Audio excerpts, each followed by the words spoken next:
ابھی ایک ہفتہ نہیں ہوا، ایک صاحب ملاقات کرنے کے لیے آئے، اس نے اپنے حالات سناتے ہوئے کہا جناب میں پہلے یہ تھا ایمان سے محروم، میں نے ایمان قبول کیا، میری بیوی بھی مسلمان ہو گئی، اس کے بعد ہماری مصیبتیں شروع ہو گئی، علاقے میں ہم کو بہت تنگ کیا گیا، پھر وہاں ہماری جان کو خطرہ ہوا، پھر وہاں سے ہم نکلے، اب دوسرے فلاں جگہ پہنچے ہیں، وہاں رہنے کا کوئی انتظام نہیں ابھی۔ اس کے بعد پھر کہنے لگا جی اس میں بیچ میں میری بیٹی مر گئی،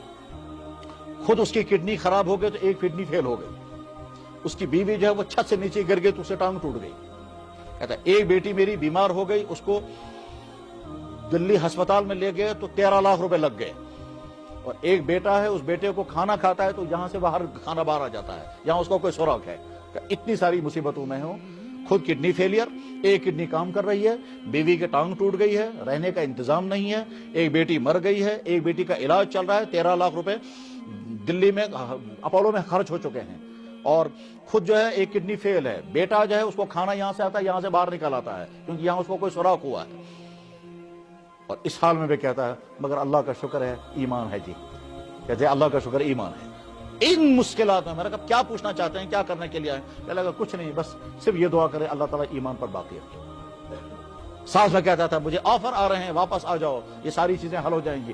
اس میں عجیب تانا، اس نے کہا جی تانا یہ لگتا ہے مجھے کہ چونکہ تو مسلمان بن گیا اسے یہ ساری مصیبتیں آئی، تیری بیٹی بھی مر گئی، ایک بیٹی بیمار ہو گئی، دوسرا بیٹا اب نارمل ہے، تجھے کڈنی فیل ہو گئی، بیوی کی ٹانگ ٹوٹ گئی، رہنے کو مکان نہیں،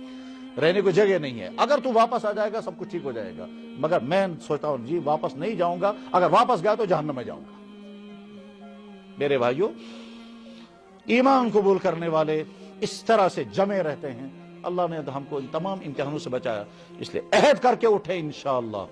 اپنے اس ایمان پر باقی رہیں گے، اپنے دین پر عمل کریں گے، جو کرنے والے کام ہیں وہ کریں گے، اور جو بچنے والے کام ہیں ان سے بچیں گے۔